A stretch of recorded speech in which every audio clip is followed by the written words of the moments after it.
Good morning, my dears. Today we are going to discuss about Bhujangasana.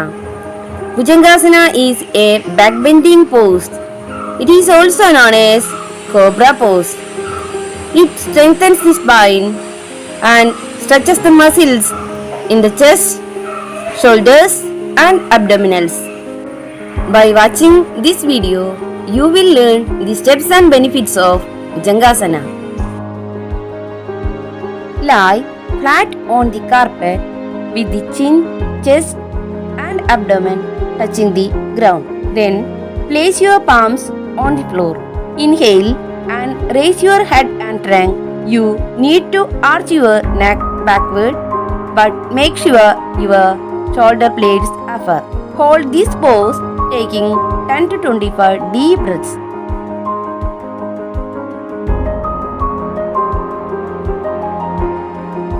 To release the pose, exhaling, return slowly to the starting position. Bhujangasana gives the lungs, shoulders, chest and abdomen a good stretch.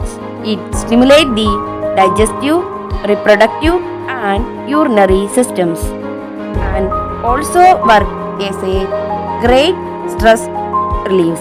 After doing this asana, breathing will adjust itself naturally and relax before finishing. My dears, you have to do Bhujangasana thrice and send me a snack.